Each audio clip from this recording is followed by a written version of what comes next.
Good morning, everyone. Thank you for braving the heat and coming into a nice air-conditioned space for the next hour and a half. I really appreciate you being with us this morning for what is sure to be a timely discussion exploring the possibilities and the realities of a potential invasion of Taiwan. My name is Rachel Stoll. I'm Senior Vice President of Research Programs here at the Stimson Center. And the project that our experts are going to unpack today speaks directly to one of the largest issues driving Washington's national security policy. For the better part of a decade, China has served as the pacing threat for American defense planners. The United States defense establishment has often turned to China as the focus of its future war planning. Within that framework, the prospect of an armed invasion of Taiwan is the most commonly cited scenario for defense planners here in Washington.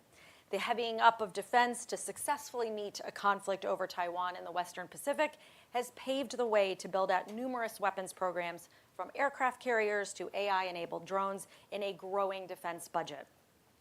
But for all the mentions, the realities of what such an invasion would actually look like is often missing from the dialogue. Today's conversation is going to provide a clear-eyed assessment as our experts unpack these strategic issues and untangle the rhetoric from the reality on the ground. The three scholars that you will hear from today are an excellent example of what the Stimson Center does best: bringing talented and multifaceted scholars together in a way that maximizes their individual talents and areas of expertise. Dan Grazer is a Marine Corps veteran. He was a tank officer, which means he brings knowledge of what ground combat in a Taiwan scenario would entail. He's also a graduate of the Expeditionary Warfare School, which is the world's premier course for amphibious operations. James Siebens is the author and editor of China's Use of Armed Coercion to Win Without Fighting. He brings to this project an understanding of the strategic considerations of the region, as well as China's traditional predilection for achieving its strategic goals through means other than war. And McKenna Rollins has spent years studying Chinese military innovation and economic policies through her academic study of Chinese economics and political affairs.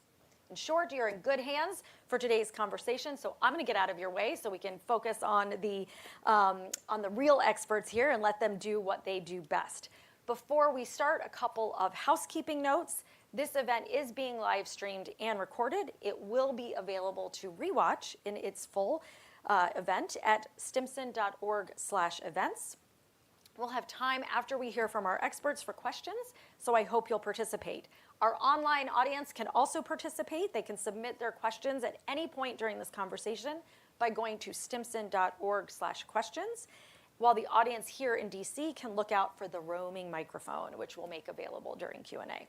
So thank you again for joining us today, and now let me turn it over to Dan, James, and McKenna. Thank you. Thank you, Rachel.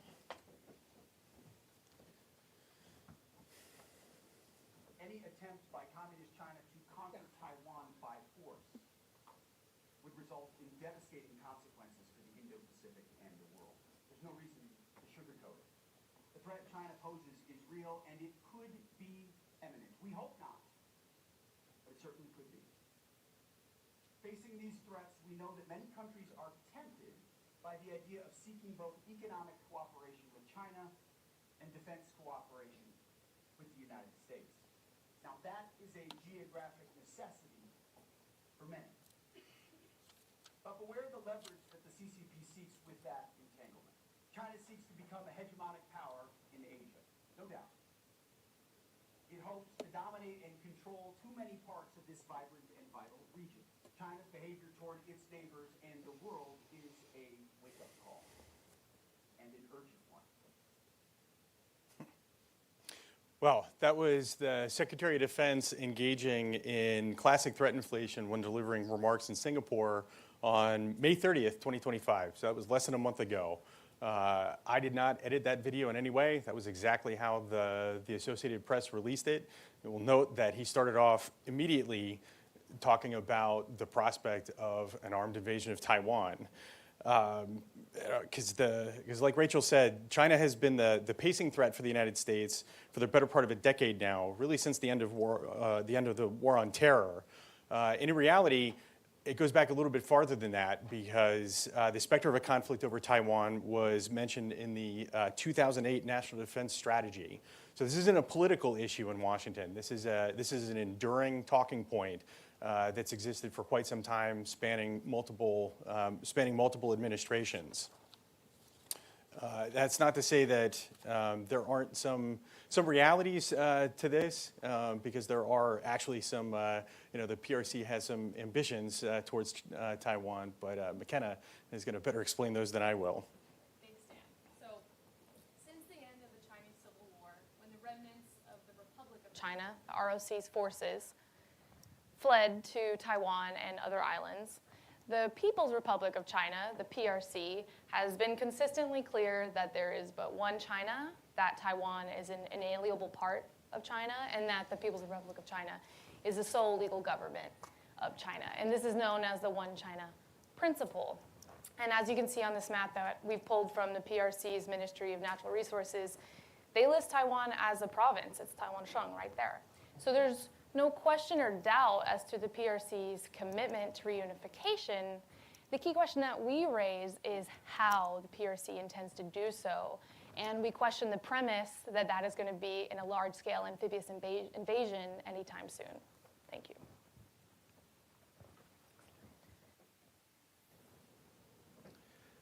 So as McKenna just laid out, the PRC's intentions to unify with the ROC, or Taiwan, are very clear.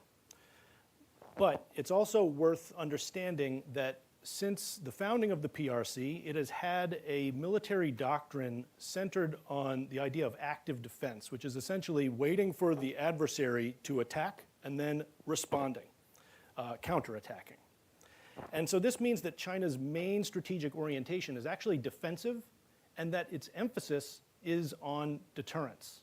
So it has attempted to position itself to be able to fight and win against an adversary with superior military forces by leveraging demonstrative force and also deterrence to dissuade potential intervention in what it regards as its internal affairs and to dissuade others from attacking it, essentially. Now, because it's focused on deterrence, is laid out in the science of military strategy so clearly, I want to offer you the definition of 威慑, because I think of it actually as more akin to the concept of coercion, which includes deterrence and compellence, an effort to change the behavior of another actor. So they write that 威慑, quote, targets the psychological, cognitive, and decision-making systems of the opponent. And its effect is to make the adversary aware on the balance of probabilities that taking a certain action will cost them more than they can afford and gain. Next slide, please. So one of the main reasons why I think we can expect the PRC to continue to consider unification by conquest to be its least favorable option is based on this emphasis on deterrence and also based on elements of China's strategic culture and military doctrine. I think you are probably familiar with the famous quote by Sun Tzu from his Art of War that says that to fight and conquer in all your battles is not supreme excellence. Supreme excellence consists in breaking the enemy's resistance without fighting. Now, I think it's worth going a little bit further in that same section. Okay? He writes, the highest form of generalship is to balk the enemy's plans. The next best is to prevent the junction of the enemy's forces. The next in order is to attack the enemy's army in the field.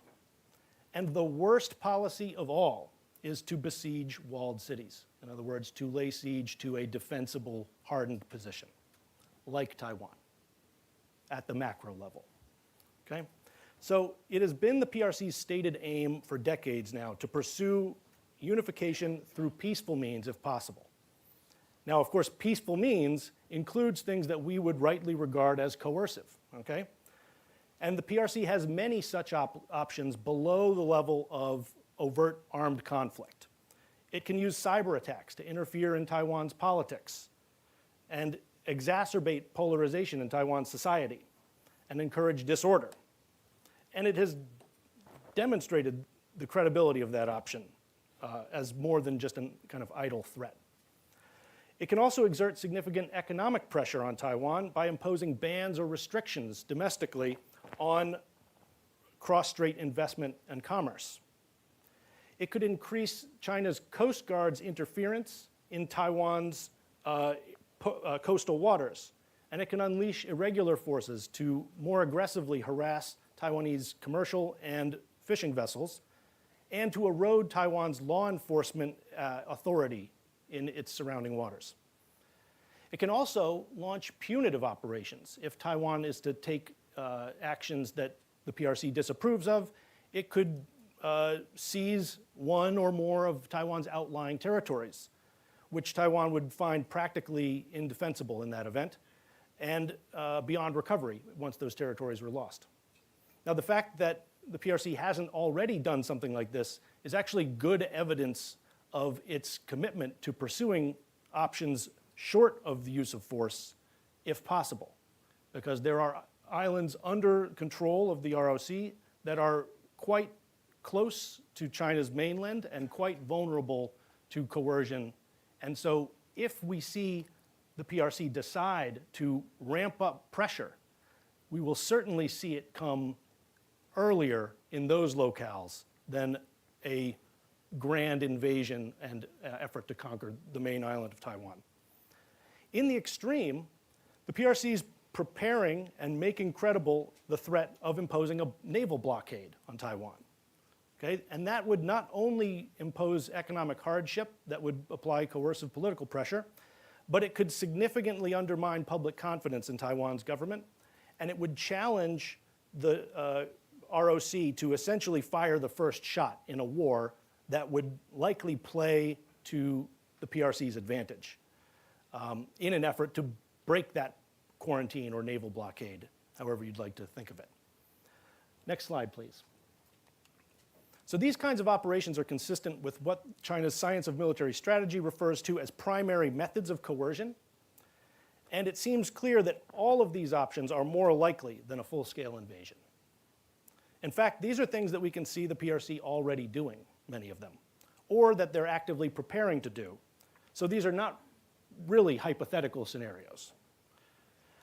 Now, it's also important to recognize that some of these options would likely be prerequisite in the event that the PRC decides to launch the full-scale invasion and conquest of Taiwan, right?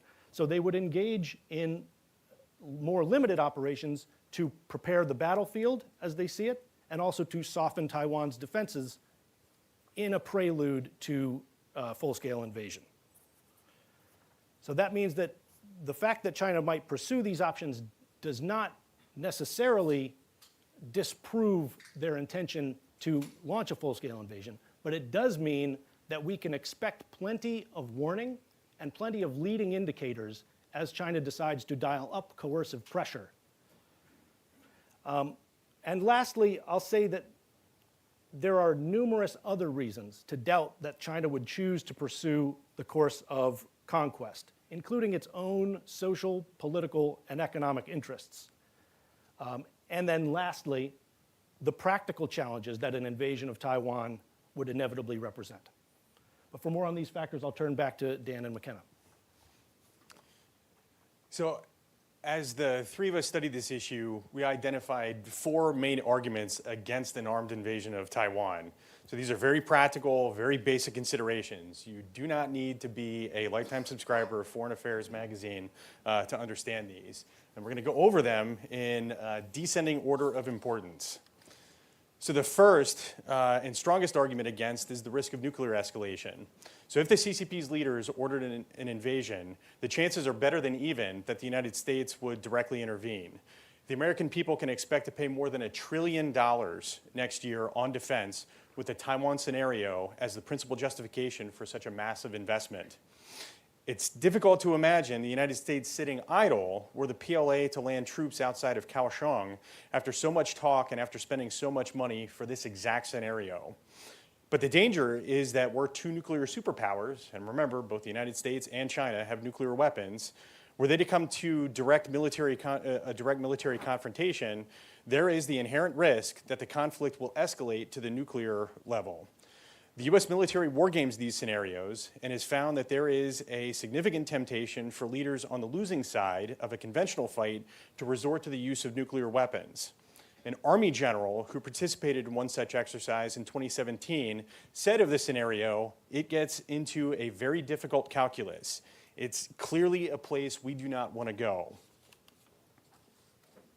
The second argument is the political one, which calls into question what the realities of a full-scale invasion of Taiwan would look like. And this includes, but is not limited to, the demographic constraints that would actually lead into the economic constraints as well. Because of 3.5 decades of family planning policies, namely the one-child policy in China, it has left the age bracket right at the fighting age, 1835, extremely fragile. And so what this means is China's facing an aging population crisis where there's not enough youths to replace the elderly physically, nor are there enough to support them economically in social welfare. And so in this red box, I've outlined the fighting age, and as you can see, it overlaps with the one-child policy timeframe, which ran from 1979 to 2015. This means that these children and these people and likely their parents were all single children and represent 6 family bloodlines. Shaoxun, which is the concept of respecting your family and one's elders, is a core tenet of Confucianism. And so jeopardizing the longevity of these family lines would require a tremendous amount of political support from the people and for the party to try and engender. And however, a 2021 survey of Chinese public opinion conducted by the 21st Century China Center at UC San Diego indicates that there is a lack of such support, actually. And they found that 2/3 of their respondents are actually opposed to a bellicose option and would prefer instead a pacifist approach or a mixed approach. And notably, their younger respondents tended to fall into the pacifist camp. So this would mean that the People's Liberation Army would be conscripting from not only an age bracket that can't sustain heavy losses, but also a group of people who may likely push against the very idea of risking their lives for an invasion, all adding to the political risks of an invasion generally. Next slide, please. So the next argument is, of course, the economics one, because there are serious constraints that the PRC would have to contend with before, during, and after launching an invasion of Taiwan. As I mentioned, any loss of life in that fragile bracket would worsen the long-term effects that the economy is already facing from the family planning policies, and it would only exacerbate that. The Chinese economy has been recently stunted by a series of unfortunate events, the trade war, the pandemic, and a housing market crisis. And so in the map on the right, you can see in orange is national GDP, and it plateaus in 2020. Juxtaposed against that is GDP per capita, which is in dark blue. And you may notice that the y-axis for national GDP is in trillions, whereas for per capita, it's only in the thousands. And it's much more volatile and is actually at a relatively low place for recent decades.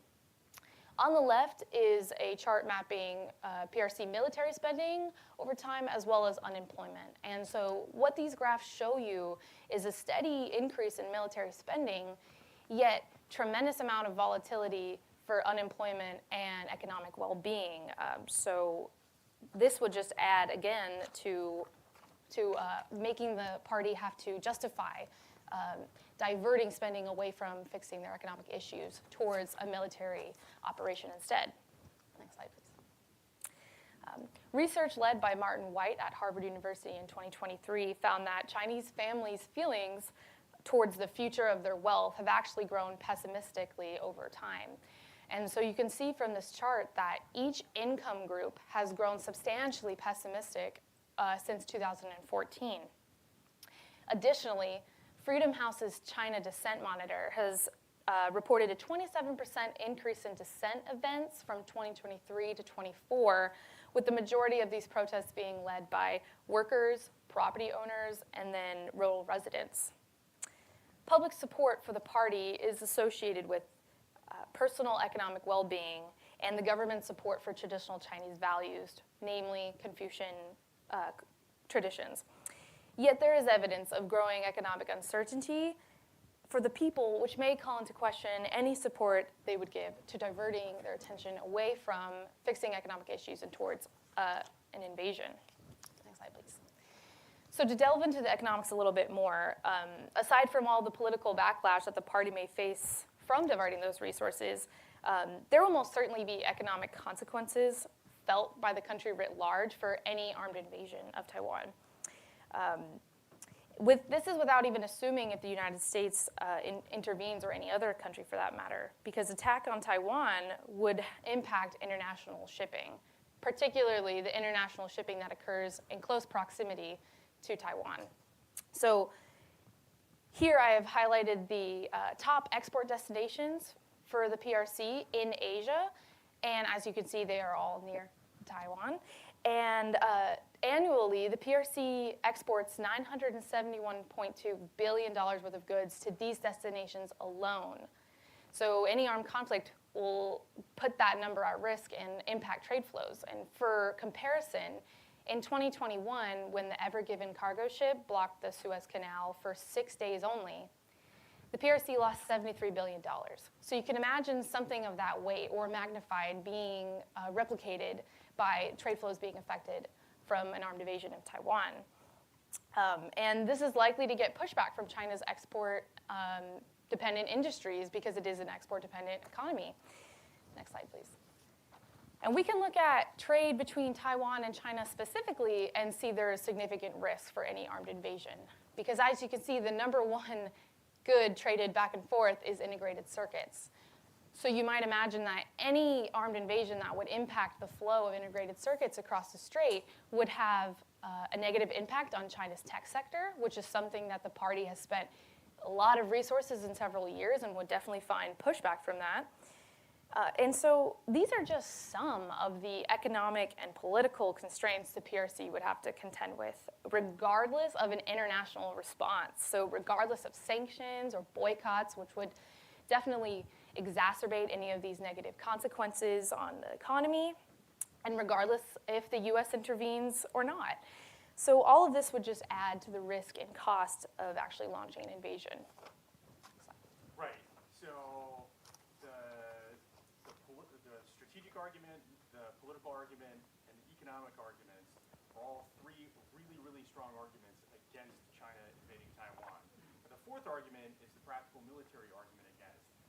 I argue that this is the weakest of all four of the arguments, but as you're going to see, and as we go through and like step by step, I think you're going to see that it's still a really strong argument against an invasion. And because the Taiwan scenario is the pacing threat that drives so much decision making, I think it's very important for everyone to fully think this scenario out in a step-by-step manner so we understand and we're crafting the right strategies. So I'm going to start with a little audience participation here. How many people in this room have actually visited Taiwan? All right, it's a fair representation. Kind of expected that. Now, in most situations when Taiwan is discussed in the news, it's usually depicted like this. This is a map that CNN used for a story that they ran about Taiwan just a couple months ago. And all it is, it's a flat political map. And it shows Taiwan's proximity to the mainland of China without a whole lot of detail. And what this map does is it creates the impression that the challenge of an invasion is just crossing that little strait or that little strip of water in between the mainland and the main island, and then the PLA soldiers only have to wade ashore to conquer the island. But if you take a look at another kind of map, you start to get a little different idea of the situation, because you find out that just with this switch of a map, you look and you find out that Taiwan is a much more complex environment than a simple flat political map gives you the impression of. You can see right there, Taiwan is incredibly mountainous. We're going to go over that in a little bit more detail because that does play, that shapes everything in Taiwan. It absolutely creates sets the character for the entire place. So to get a better feeling for the terrain, Dan and I actually visited Taiwan back in April, and over the course of 10 days, we saw as much as we possibly could. We went from Taipei up to Shillong, over to Luodong, back across to Taichung, up the mountains to Alishan, further down to Tainan, and all the way down to Kaohsiung before shooting back up to Taipei, only over the course of 10 days. So we covered quite a bit of ground, and we traveled primarily by rail and by bus so that we could actually see what the area in the cities looked like, but more importantly, what the area in between the cities looks like and what it looks like, what separates cities, basically, which is really important when you're thinking of how to potentially make one's way to Taipei City. Right. And so I can assure you, as someone who was at one point a qualified amphibious planner, an amphibious landing anywhere is not a trivial matter. So even a lightly opposed battalion-sized landing of less than 1,000 troops requires intricate coordination between ground, naval, and air forces. These forces have to be sequenced properly, vessels have to be combat loaded, and timetables need to be laid out to the minute and even sometimes by the second in many cases. The scale of an opposed landing is almost beyond comprehension. So this is a picture from right after the D-Day landings in northern France in June of 1944. The D-Day landings involved more than 150,000 soldiers and nearly 200,000 naval personnel. It required approximately 7,000 naval vessels and 13,000 aircraft. And all of these assets needed to be coordinated properly for the operation to have any hope of success. And even with all of these assets and months of planning by people who had real, practical, fresh experience in earlier amphibious operations in World War II, Dwight Eisenhower still felt it necessary to draft a statement in the event the landing failed. A PLA invasion of Taiwan in the 21st century would be the most complex single military operation in history. It would be orders of magnitude more complicated than anything that was carried off in the 20th century. To conquer territory, you still need significant ground forces. So today that includes tanks, armored vehicles, artillery, logistics, and a huge number of soldiers. And then add to that now unmanned aerial vehicles, long-range missiles, cyber capabilities, and uncrewed naval vessels. So just simply crossing the Taiwan Strait would be a challenge. The PLA would have a difficult time hiding preparations for an invasion. So like all the preparations, so the movement of forces towards the embarkation points on the mainland, that would be visible. The gathering of naval vessels, to load up, that would also be visible.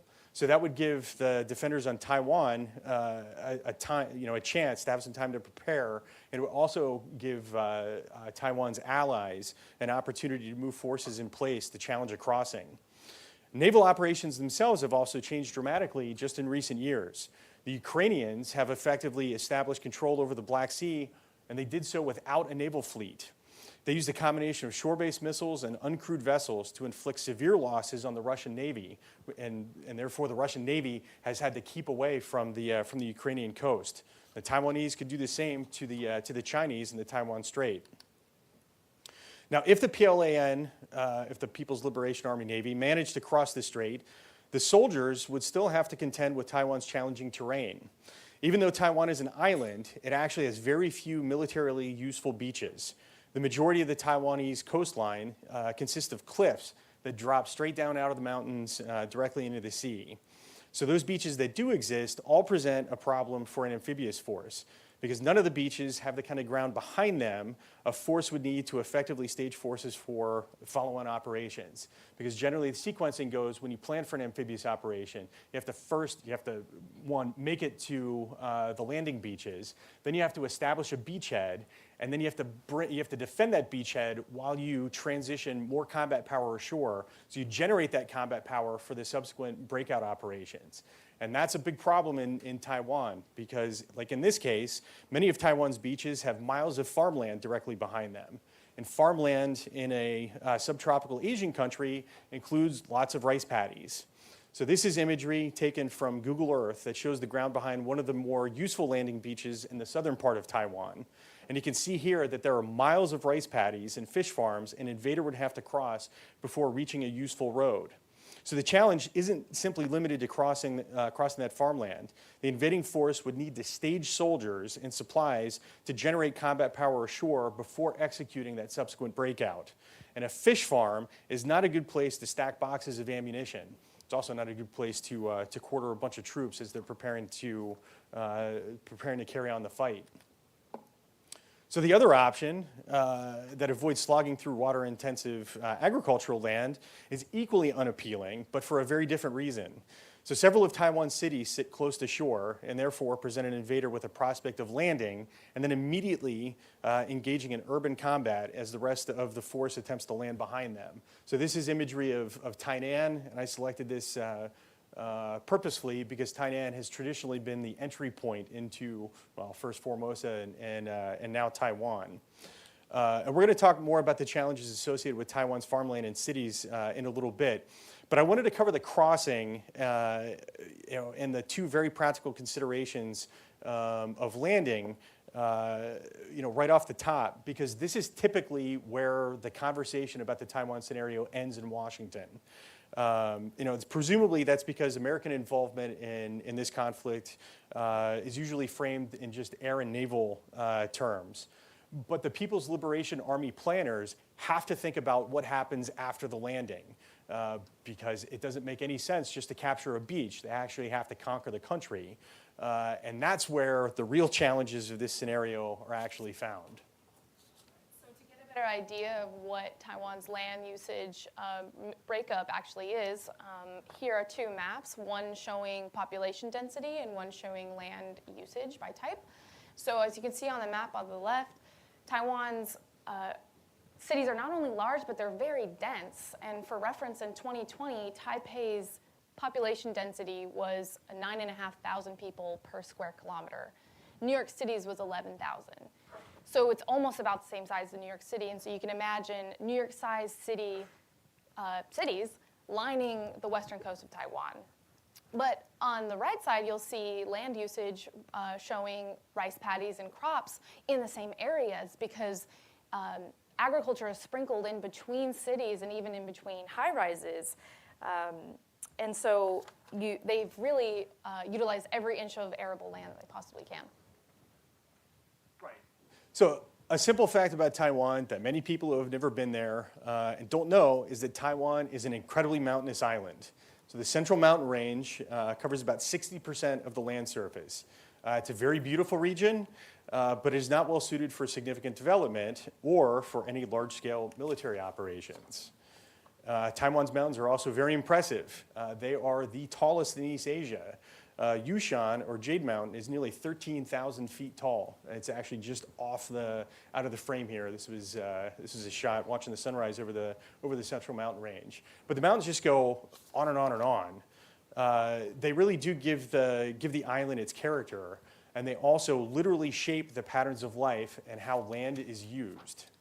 So I snapped this picture from my hotel room in Ludong on the East Coast. And it's illustrative of how Taiwan's mountains are almost always in frame, just looming in the background. McKenna took this shot from a spot overlooking the northern city of Shillong. And you can really see here how every available square inch of flat ground is used for development because they have to cram in a population of nearly 24 million people into the available ground for building. And so you end up with a lot of scenes like this where cities are just kind of wedged in to wherever they fit in the landscape. So I like this picture because it's very illustrative of showing Taiwan's complex terrain outside of the cities and how transitions tend to be quite abrupt. Now, putting on my tanker goggles once again, this kind of terrain actually terrifies me as an attacker because I look at this and I can see really only a couple places where I can go. So I'd be able to go on the roads, like through around the farmland in the center of the frame. I'd be able to go through the little village on the roads. But everything else is no-go territory for me. I'm not going to take a tank up over those mountains that are covered in a blanket of dense jungle. And I'm certainly not going to take tanks through the rice paddies. So for an attacker, this is a very dangerous environment. For a defender, this is about the best ground you can possibly imagine, because you have defenders all up in the mountains just raining shots down on the exposed tankers who have no place to hide in that scene. We talk a lot about Taiwan's agriculture and specifically rice paddies, because along our journey, we could see the rice paddies for miles and miles and miles, or again, in random places that you wouldn't expect, like in between buildings. And they're very distinct because at that time in April, they were bright green, and they would have rows of the water reflecting the sky above, just signaling them to you from miles away. And for reference, in 2024, Taiwan planted 250,000 hectares of rice alone. And this is important to know because a rice paddy is surrounded by a retaining wall of about 3 to 4 feet, but inside that is roughly 20 to 30 centimeters deep of water, but then more importantly, mud. So the British learned a very hard lesson in Korea during the Korean War, that tanks and rice paddies do not mix very well. So this is a picture from 1950. It shows a British Centurion tank in the distance there that got stuck in rice paddies, and this is a recovery vehicle in the front that's trying to winch it out. And you'll notice that the soldiers, the crewmen, are out of their vehicle because you have to get out of the vehicle to rig a tank to tow. And I can personally attest to the difficulty of recovering such a tank. So 18 years ago, I'll tell you a little, it's not exactly a war story, this is a training story. But 18 years ago, one of the other platoons in my tank company down in Camp Lejeune, North Carolina, got a vehicle stuck in the mud. It took 2 days, and both of the company's recovery vehicles to pull that vehicle out of the mud in a very unpleasant little impromptu training exercise. So let's imagine for a second that the Taiwanese managed to overcome the challenge of crossing the strait, and then overcame the challenge of finding an appropriate landing beach, establishing a beachhead, and generating combat power ashore, and then just fighting, and then conducting the break, and then attempting to conduct the breakout from the beachhead. They then have to overcome the challenge of conducting movements overland. So I think we've firmly established that tanks cannot drive in rice paddies. One of the very first lessons I learned when I was going through armor school in Fort Knox a very long time ago now was tanks don't go where cattails grow. Tanks and marshy terrain just do not mix. So an armor unit that was trying to cross this terrain would have to be stuck to the surface roads. And notice the rectangle, the red rectangle in the top part of this picture. Pay attention to that, because on the left-hand side you see kind of two long, narrow buildings, roughly going up and down. That's a poultry farm. Now here's the street view image taken from within that red rectangle. This is what the surface roads through the rice paddies look like. Now for a tanker, like, I look at this and I see that I'm going to have to line up my entire unit, one tank right behind the other, which is not my favorite way to move, especially when there's potential enemy action. I want tanks spread out as much as possible to be able to concentrate firepower. When we're all lined up, we have to minimize firepower because you can't shoot tanks, you can't shoot over the tank in front of you, basically. So armored vehicles would have to line up in a row straight down the middle of this narrow road. You can't go off the side because you look, there's the drainage ditches on either side, which is just about the exact right size to swallow up tank treads. So if you get a driver gets off to the side, that tank's going to drop down. It's going to high center, and it's going to get stuck there. And it would take a wind. You'd have to lift with a crane. You'd have to lift that vehicle up to get it recovered from there.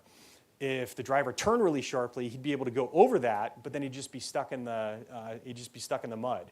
So it creates a real problem for movements across the landscape in Taiwan, because if there was some kind of an obstacle that was set up in this road, the commander of the advancing force would have really limited options. About the only option they could have. Maybe they might be able to push a vehicle off the road, but they'd probably also push the other vehicle would probably go over into the rice paddies, pushing the obstacle. Or they could pivot steer and they could go in a different direction and try to find a way around. Well, when you do that, anytime you turn like that, you're just creating opportunities for a defender to shoot the vulnerable parts of the armor in your vehicles. So this is a deeply unappealing prospect for me. And if you want a historic precedent, go look at Operation Market Garden in late 1944 in World War II. So that was if you ever saw the movie A Bridge Too Far, this is depicted in that movie. Because the British landed a bunch of airborne forces to capture bridges, and then the British 30 Corps was supposed to go up this single country road, single lane country road that was just surrounded on either side by canals and marshland. And the reason why that mission failed was because the British 30 Corps just could not make it up fast enough to relieve the airborne forces. It's a perfect historic parallel to everything that an invader of Taiwan would have to deal with. So if they wanted to avoid that, Taiwan being a developed island, it has plenty of highways, and they're robust highways, but they're also elevated in many spots. So that creates another big problem for any offender or for any invader, because if they got on the elevated roads and they tried making a beeline up to Taipei, it's a very easily defended terrain, because all you have to do is drop a couple bridge sections to completely halt forward movement, because there's no way to bypass in that case. Because if they try getting off the road, they get stuck on the rice paddies, they get stuck on the surface roads, and they have all the same problems that they had before. And just to illustrate the point, this is not the greatest picture ever, but I snapped this from the backseat of a taxi, traveling down one of these highways, and just to show sort of the constricted terrain and how prevalent these roads are. So we're traveling in one direction on this highway, while the traffic going in the opposite direction is up above us, because they literally had to stack the highways through this narrow canyon. All right, so another challenge that's thrown up by the island itself is the restricted terrain. Like I said, Taiwan's covered in mountains. Well, these mountains, they jog out towards the coastline in many cases. So if an invader landed in the south part of the country, which is the more likely scenario, to happen, because it'd be next to impossible to land directly in Taipei.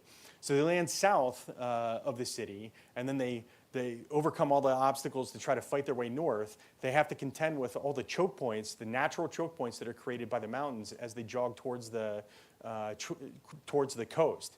And in one case, a significant portion of Taiwan's armor units are actually permanently stationed directly at one of these choke points, to take advantage of the natural defensive terrain. And so any potential attacker, would have to overcome a lot of those obstacles and blast their way through these choke points. But even if they do blast through those choke points, then they're still stuck with Taiwan's very broken and difficult terrain on the other side. And also, speaking of restricted terrain, Taiwan's east coast, the Yilan Plain, kind of towards the northern part of the east coast of the island, offers up some really beautiful beaches. So that's me standing on one of those beaches about midway, in the plain there, and the beaches were quite lovely. And I thought, hey, you know what? This might be a viable option. And they might be, an invader could potentially use those beaches to establish a beachhead.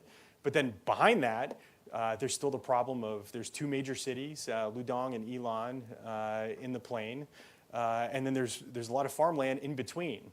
So even if all of that was overcome, any invader would be stuck in that plain, because that plain is completely surrounded by mountains.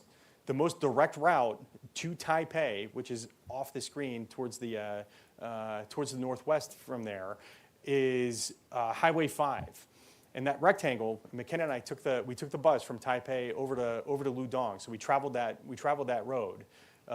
And that rectangle, that last part of the highway leading into the Yilan Plain, that's a tunnel. It's a 10-kilometer long tunnel that any potential invader would have to travel through just to try to approach Taipei. And the rest of that highway isn't any better, because as soon as you get out of that tunnel, and here's a picture of the entrance to that tunnel from the west heading east. You get through that tunnel, and then there's this really long bridge right behind it that you had to cross. And where there isn't a bridge crossing a narrow, deep river valley, the highway is just like carved into a shelf on the side of mountains. And it's like that for the entire route in between the cities.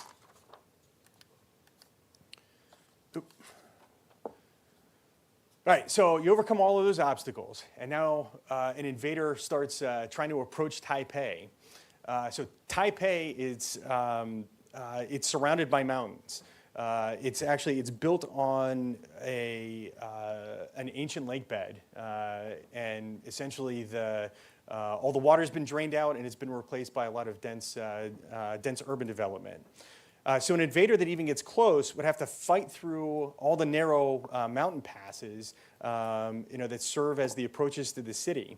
And like everywhere else in Taiwan, each available inch of flat ground is put to use. So one of the river valleys that provides one of the better approaches into the city, one of the wider approaches to the city, I should say, it's highly developed with what is effectively one long, narrow city with a meandering river snaking through the center of it. So an attacker would have to overcome all the natural and man-made obstacles through that valley, blocking forward movement, while simultaneously contending with defenders, firing on them from the mountains that overlook both sides. All right, so even if an invader overcame all those obstacles, they crossed the strait, they established the beachhead, they generated combat power ashore, they figured out a way to conduct a breakout, they figured out how to overcome all the natural obstacles created by the cities and rice paddies to fight their way north. They blasted through the choke points, and then they braved the approaches to Taipei. Their reward is then fighting in Taipei. And this is what the city looks like from the observation deck of Taipei 101. So Taipei, the Taipei proper is actually relatively small with approximately 2.6 million people. But the entire metro area that includes New Taipei and Shillong and sometimes Taoyuan is thrown in there. But the larger, greater Taipei has over 7 million people with a population density of over 9,000 people per square kilometer. So the city is incredibly dense at street level, and it rises, pretty tall. I mean, we're standing on here, we're on the 91st floor of one of the tallest buildings in the world, so we're overlooking a lot. But at street level, Taipei just jumps out of the ground up in the sky. And so the People's Liberation Army planners would have to prepare to fight through Taipei. These would have to be contingency plans. And just to give you an idea of the scale of urban combat, let's talk about the Second Battle of Fallujah in late 2004. So the city of Fallujah is approximately 25 square kilometers, and it's surrounded by flat, open desert. Few buildings in that city rise above 2 stories. American military planners isolated the city prior to the battle and ordered all the civilians to evacuate before the assault. The actual battle was fought by the 1st Marine Expeditionary Force, which was heavily reinforced with units from the U.S. Army, the British Army, and reconstituted Iraqi Army forces.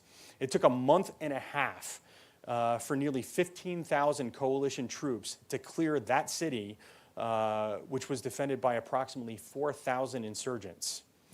Greater Taipei is nearly 100 times the size of Fallujah, just in terms of square kilometers.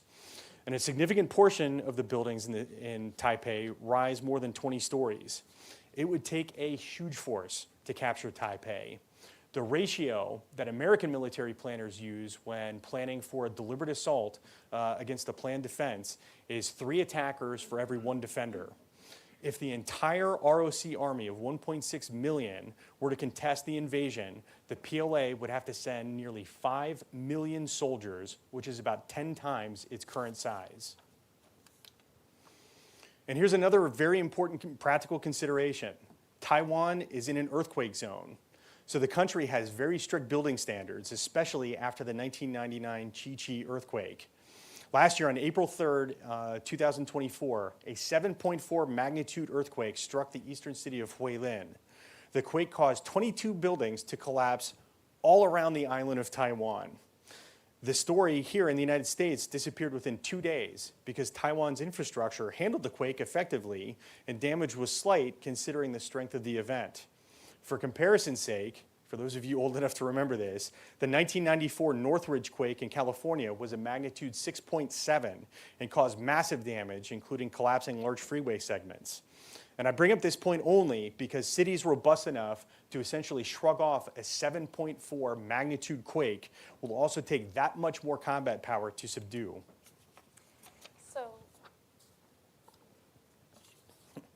So in laying out all of these kind of inherent operational challenges that an invading force would face, I think the important thing to take away is not only that those challenges are, if not insurmountable, highly difficult challenges for military planners and would present daunting prospects for any of the PLA planners or China's decision makers when confronting the prospect of conquering the main island of Taiwan. But also, China has many more operational options aside from that conquest scenario that it is much better situated to pursue and in fact better practiced at implementing, including at the high end, that blockade scenario that I think is kind of also part of this invasion scenario as well, prerequisite to this invasion scenario. So there are 2 things that I would like to conclude with. One is to be clear about the fact that the PRC does intend to pursue unification. There shouldn't be confusion about that point. It is and has been pursuing unification, and it has stated its preference for pursuing unification through peaceful means if possible. That means that its emphasis is on shaping the behavior of the government in Taipei and shaping the behavior of the government in Washington, D.C. through deterrence. It is clearly attempting to deter Taiwan from taking formal steps at secession, to permanently separate from China as a matter of principle. And it is also attempting to deter the United States from encouraging independence or affecting the permanent separation of Taiwan from the mainland. That's the first point, because it means that the decision to attack Taiwan, to escalate against Taiwan, will not only be based on a calculation made in Beijing, but also by calculations made in Taipei and Washington, D.C. There are steps that can be taken by Taipei and Washington that could cause escalation, that China is not pursuing escalation in an acontextual manner. It is pursuing escalation for purposes of shaping those decision calculus. Lastly, China is pursuing unification through political warfare and through coercion and coercive diplomacy. So if the United States wants to support Taiwan, it must first grapple with how to support Taiwan against the things that China is actually doing in real time, not a fairly far afield prospect of a large-scale invasion. As I said earlier, there would be plenty of warning if China decided to embark upon that campaign, and that campaign would first require a softening of Taiwan's defenses We would see seizure of outlying territories. We would see escalation of coercive measures first, well in advance. So, rather than fixating on this option that China is least inclined to pursue and least capable of executing, and that is least likely to succeed, I think that we should place more emphasis on the variety of other options that we've laid out below the threshold of war. And so we just want to leave you all with 3 takeaways before Dan takes it home with the conclusion. First, don't prepare for the wrong war. Second, remember the political and economic constraints. And third, question the premise. Always question the premise. Right. Just to drive that last point home too, like I get it. What we're saying here today very much goes against the the accepted narrative here in Washington. But just because a lot of people say the same thing doesn't mean that that thing is right. And so the prospect of China invading Taiwan has really devolved into nothing more than a talking point here in Washington that nobody questions. It's just thrown out there. That's the premise, and then everybody just kind of argues the details, within that. And again, like nobody really seems to take any time to think about what would this actually look like. Particularly, what would this look like from the perspective of a People's Liberation Army planner? But the Taiwan scenario does serve a useful purpose here in Washington. It justifies virtually every conceivable weapon system. A fight over Taiwan would require a huge naval fleet, stealth aircraft, autonomous weapons, cyber capabilities, and long-range munitions. Like I said before, the American people will almost certainly pay more than $1 trillion next year on the Department of Defense's base budget, with defending Taiwan as the principal justification. But a reasonable question to ask is, why hasn't an invasion of Taiwan happened yet? The status quo has existed for 76 years now. What are the Chinese waiting for? It's not like their chances of success actually improve as time goes on. In fact, it's the exact opposite. The chances of success in this scenario are diminishing almost by the day as technology improves and proliferates.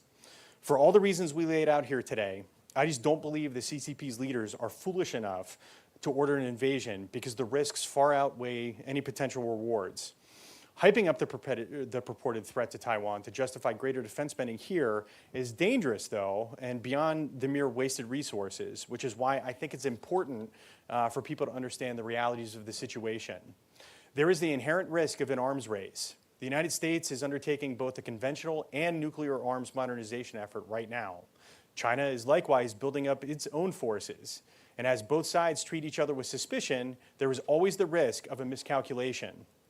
Again, I'm old enough to remember what the big international incident story was prior to the terrorist attacks on September 11th. It was the April 2001 Hainan Island incident when a U.S. Navy P-3 reconnaissance aircraft collided with a Chinese J-8 fighter over the South China Sea and was forced to land at a Chinese air base. That incident was resolved after 10 days when the United States issued a statement of regret for the death of the Chinese pilot and for entering China's airspace. The entire episode was a tense moment which could have easily escalated had leaders on either side handled matters differently. And if we keep ramping up tensions the way that we are right now, a similar episode could easily spark a conflict. Another equally dangerous phenomena will also result. While I believe a direct conflict with China is unlikely, there will always be another war, unfortunately, someplace. And when that inevitably happens, we will hear the ghost of Don Rumsfeld telling us, you go to war with the army you have, not the one you want. So we're going to spend $1 trillion a year buying F-47s and four-class aircraft carriers. The Marine Corps has already reshaped itself specifically to fight this one very specific scenario. When the United States inevitably goes and fights someplace else against a less sophisticated adversary, we will employ the weapons designed to fight this scenario in a very different kind of war. And just as happened in Iraq and Afghanistan, the United States will lose in the moral dimension of conflict from the very beginning. because sending aircraft costing more than $100 million to drop GPS-guided bombs against tribal fighters isn't just overkill, it creates the ultimate Goliath versus David situation. The United States needs a responsible defense policy based on realistic strategy assessments. I understand the desire to cover all bases. There are plenty of people who believe that by preparing for the worst-case scenario, the military will be ready to handle any situation. But that is simply not the case. What we end up with is a military force that is prepared for the wrong war and is too sophisticated to fight the kind of wars that actually do happen. So with that, we're happy to take your questions here in the audience and questions from our online audience as well. All right, there's a microphone that'll be coming around about right up front row. Thank you. Ken Moriyasu from Nikkei Asia of Japan. So I have a feeling, first a comment, fascinating presentation, thank you. But aren't we looking at the scenario through our eyes? Like, the operation will be difficult, therefore Beijing will calculate the risk-reward. But in a scenario where China does decide to invade, it will be when Taiwan declares independence, at which point it's not about reward or risk, they have to do it anyway.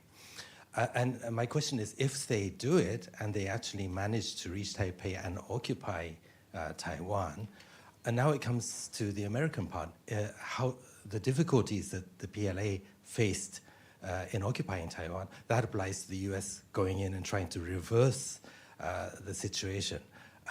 Is it possible, how difficult is it for the Americans to reverse the occupation just through conventional means? Does it have to escalate? Shouldn't we be talking about that aspect too?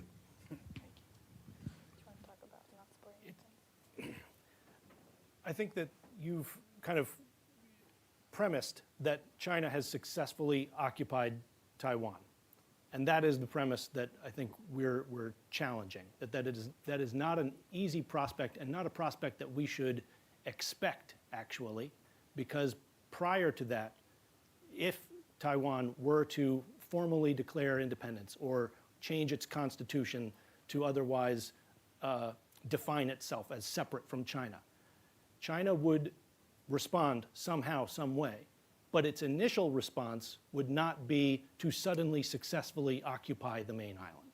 It would be to fight a war in which Taiwan would have the advantages that accrue to defenders of very defensible territory. So I think the first stage of that conflict would be one in which China would be the clear aggressor and Taiwan would be able to use all of its geographic and topographical advantages to its benefit, and that the United States would clearly be able to contest the Taiwan Strait, or at least aid Taiwan in contesting the Taiwan Strait prior to any kind of successful occupation framework. Now, if we magically imagined the PLA in possession of Taiwan, I agree with you very much that those same challenges that we're talking about would face anyone trying to expel the PRC from possession of Taiwan. So certainly the advantage goes to the defender, goes to the incumbent in possession of Taiwan in that sense. And if I may add, I think it's important to think of what that would look like for the PRC on Taiwan, where you'd have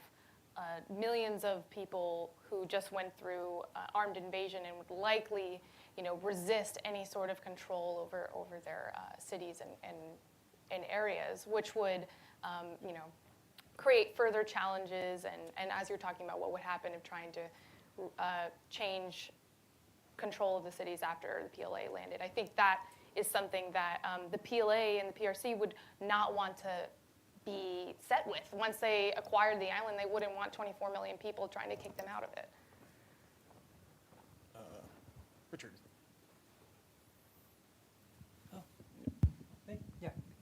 Thank you. I'm Rich Cronin. I'm a fellow here at Stimson, and during COVID, I made a deep dive into semiconductors and the China-Taiwan semiconductor issue. And so I compliment this. Well, the panel's been excellent. But it's the first time I've seen in a sort of war game kind of program mention of semiconductors. And the fact that the China depends on Taiwan for 60% of the chips that it uses. That's not even counting they can't get the cutting edge chips anymore. But well, not in mass anyway. But the thing is that the Chinese have the largest electronic assembly industry and the largest motor vehicle industry, and there's no way that they could even capture those foundries because they don't bounce, you know, and require all kinds of people to keep them running, and so that's why they talk about a silicon shield. But again, when I read about war games and all that, and I never get what you've gotten to.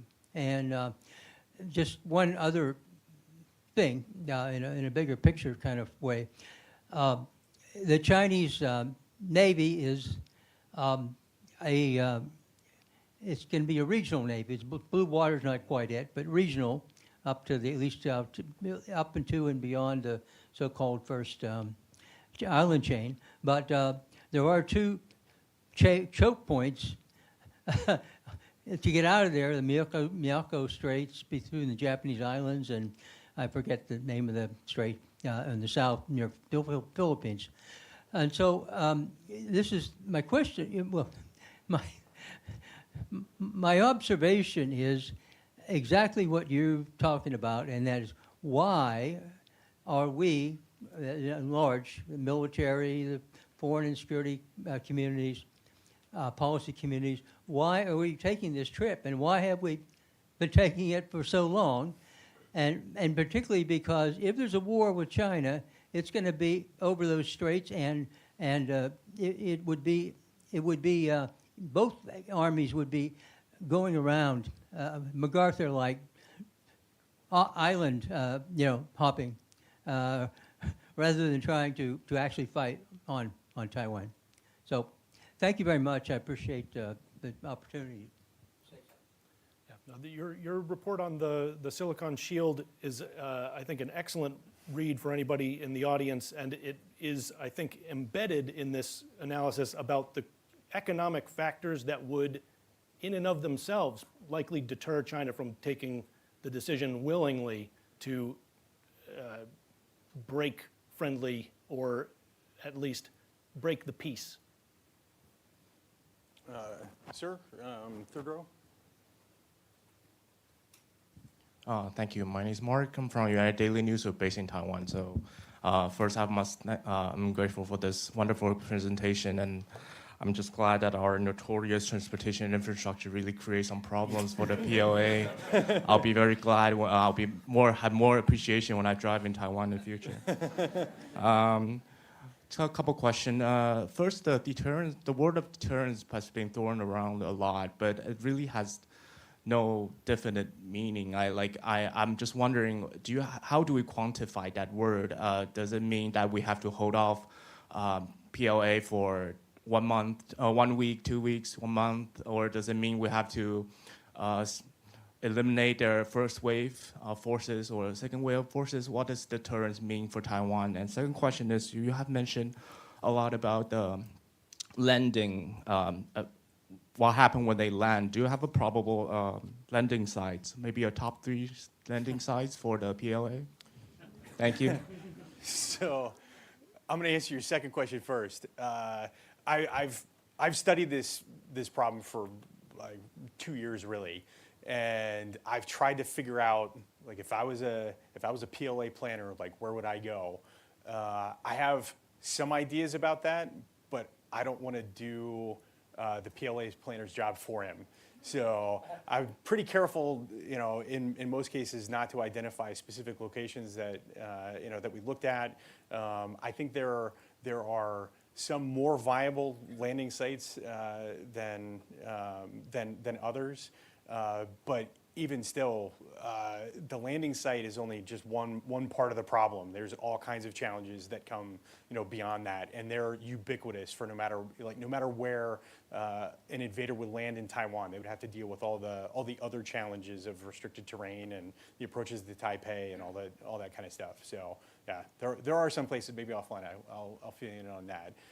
Your first question though about deterrence, I think again, the entire premise of this project is that I don't believe the Chinese want to do this in the first place. And so I think deterrence in that context means just making sure that they continue to not want to do this to begin with. It's not about, all right, they make the decision and then we hold them, if we can delay them, by this long, then that gives allies a chance to come in here. I think that's kind of the wrong way to look at it. I think it's just about making sure that that everybody that's involved in this, the Taiwanese and like all their potential allies, just take reasonable, practical steps to make the idea of invading Taiwan deeply, deeply unappealing to Chinese strategic leaders.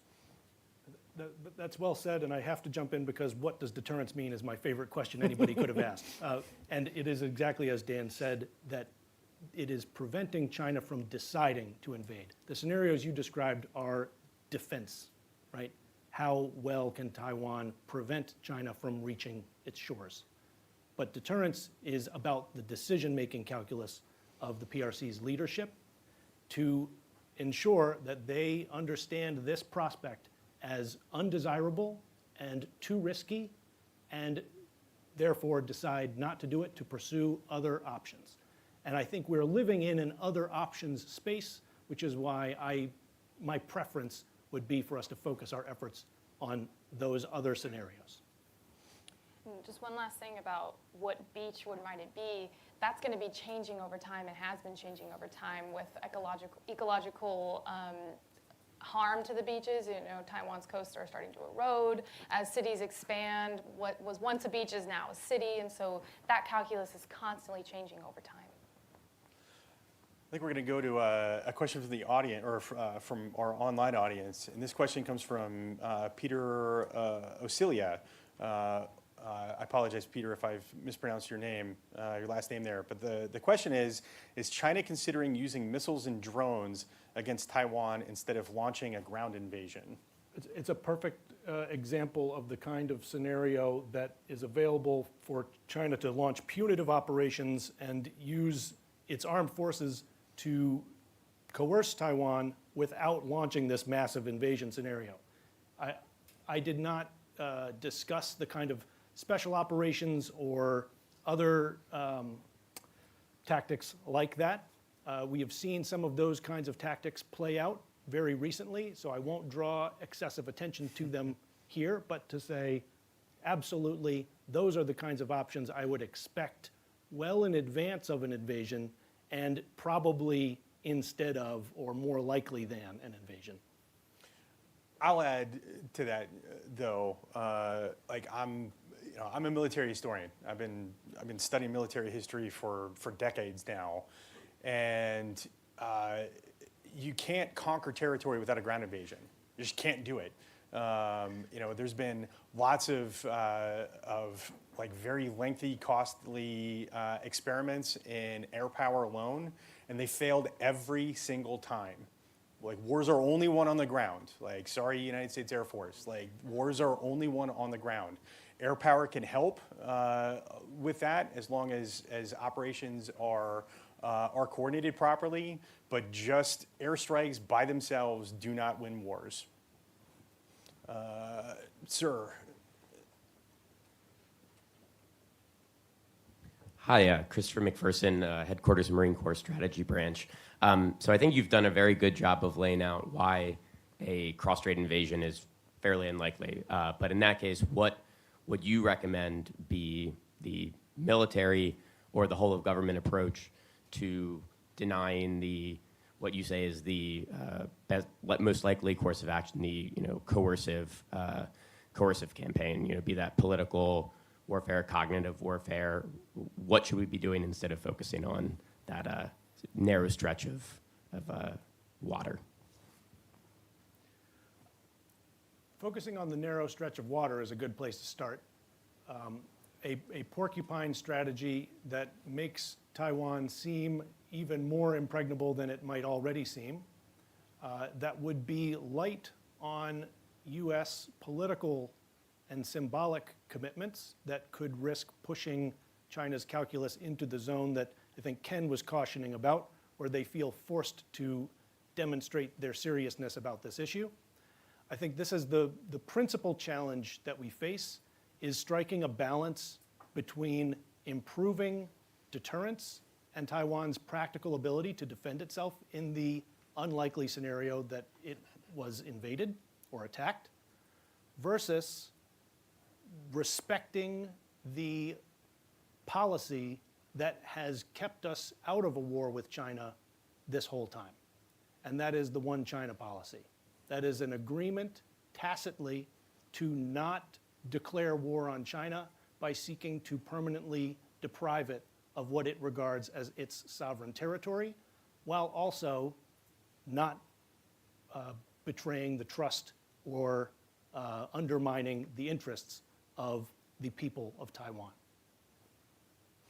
We'll take another question from our online audience, and this is actually a really good one. I'm glad this question came up. This is from Matt Breeze from the University of Minnesota. He asks, what impact did the planned U.S. invasion of Formosa in World War II, Operation Causeway, have on your analysis? Matt, thank you very much for this question, because I did study Operation Causeway in pretty thorough detail. The reason you all have never heard of Operation Causeway is because it didn't actually happen. So there was an idea. Some of the senior military personnel in the Pacific Theater in World War II believed that Formosa would be kind of an unsinkable aircraft carrier to be used as stage forces for the planned invasion of the home islands of Japan. And so the War Department conducted a big staff study for Operation Causeway, where they actually planned out what an invasion of Formosa would look like. And you can find the staff study online now. So at the time, in late 1944, when this was planned, Formosa was occupied by Japan, and the United States planned on a 9-division invasion of Formosa. And if I remember correctly, they planned on I don't know, it was well more than 4,000, like 4,500 or so naval vessels were going to be used to invade Formosa. Now the interesting part about this, like a division is about, in World War II is about 20,000 soldiers or so. So it was a big invasion force, and but at the time, the island of Formosa was occupied by less than 100,000 Japanese forces. And most of those were administrative staff. About a third of the Japanese personnel on Formosa in 1944 were actual soldiers. And so it wasn't a big occupation force that the Americans would have to overcome in order to conquer Formosa. But even with all of that, and again, that was an operation that was planned by people who had very recent practical experience conducting amphibious landings. It was also at the peak of American military power. The U.S. military was about 12 million people by that point in the war. Like if any military force was prepared to conduct an invasion of Formosa, it was the United States in 1944. But even still, all of those people looked at the situation and said, nope. Too much, we're not doing this, we're going someplace else. So if our military, at the peak of its combat power at that point, decided that Formosa was not a very good place to conduct an amphibious operation, I think the same pretty much holds true today when the challenges are that much more formidable. I think we'll take another one. How about John up front over here? Thank you all so much. It's a great presentation. I'm going to kind of build on the last two questions a little bit. So James, you've totally convinced me we're not going to invade, or the Chinese are not going to invade Taiwan, but this coercion through a blockade. My biggest question is, what can the United States do to deter that? I mean, if I think about the last big blockade between great powers, the Cuban Missile Crisis, we're kind of the Russians in this scenario, right? We have somewhat better naval basing than them, but they had basically two options: lose a large naval battle or use nuclear weapons. It seems like we're in a bit of the same place. I mean, if I think about the cratering effects report that your colleagues have done, you know, we basically have no air power in the region for 30 days. We're firing off years and years of production, or at least procurement, of THAADs, Patriots, and Standard missiles in the Middle East right now, which limits our ability to even protect our bases that are in the region. What can the United States do to prevent this coercive blockade if it does happen? So again, this is the very, very delicate political aspect of this question is U.S. declaratory policy. Something that it's less about capabilities than it is about intention, in a sense. And China is developing the capabilities to impose a blockade, but its intention to do so is contingent. And so that's where I would focus thinking. Something that the U.S. or other countries in the region that might have an interest in this premise could do is to emphasize how important their economic relationship with Taiwan is to them as a matter of national interest. So it doesn't place Taiwan's political status as the kind of cornerstone of the policy, but it can say that we regard it as a vital national interest to maintain trade relations with Taiwan, to maintain our access to the market and to their goods and services. Those are vital national interests. That would more clearly convey, perhaps, and more clearly steer away from these sensitive political questions towards something that I think the PRC would take very seriously, because it is the case that the United States is dependent on commerce with Taiwan in some respects, especially high technology, other countries also. So the PRC has to understand that an effort to impose a naval blockade on Taiwan would be an act of aggression not just against Taiwan, but against all of its partners. Sir, on the end right there.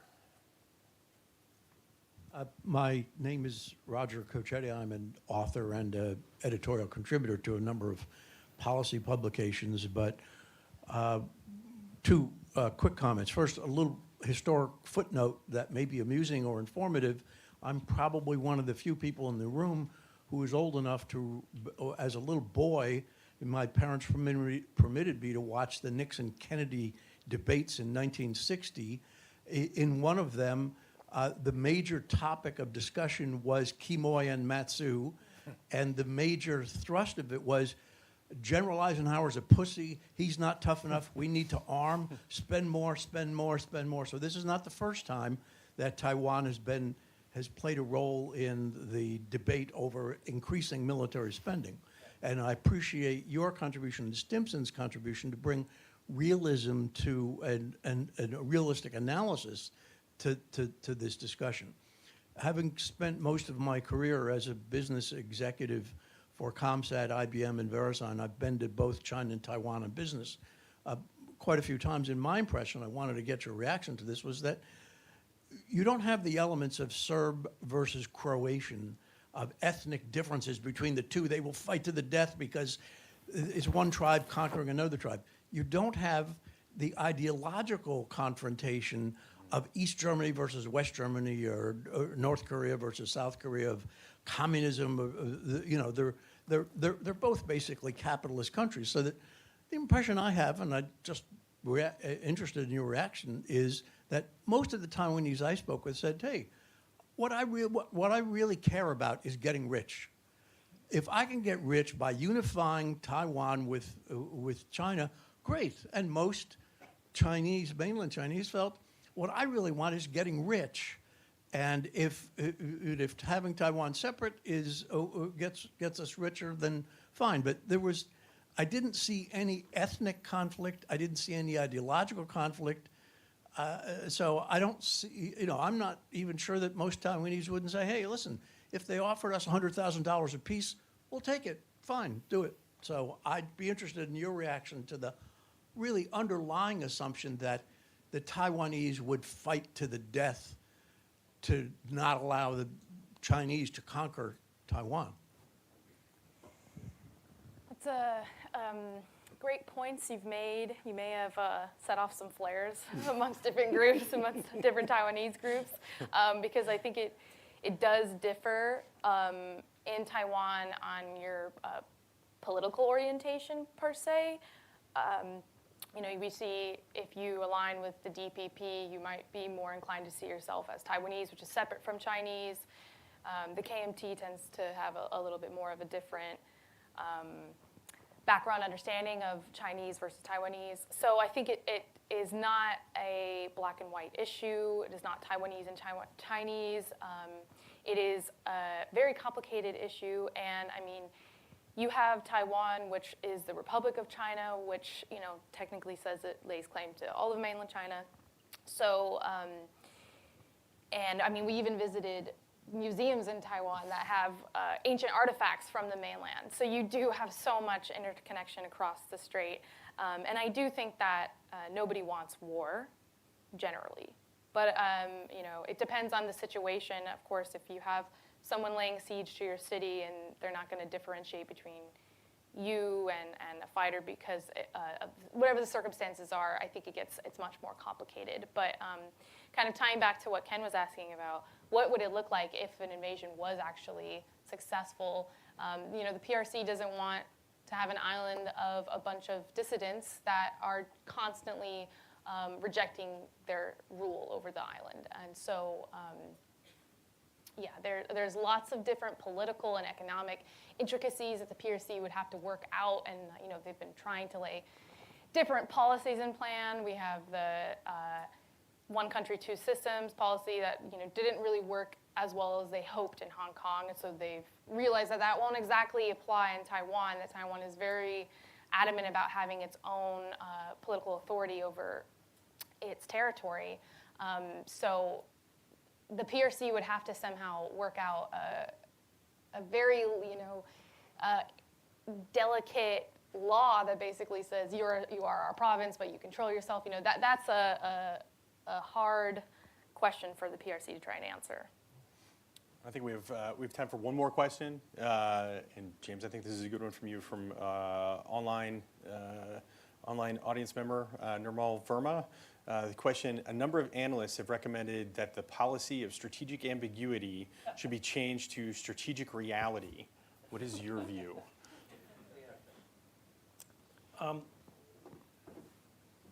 I think that strategic reality, the way that the question is framed, would acknowledge more explicitly, more openly, Taiwan's autonomy and de facto independence from the PRC. The PRC has never governed Taiwan, and people usually refer to the idea of strategic clarity rather than reality because it has to do with what the US policy is toward Taiwan and navigating cross-strait relations.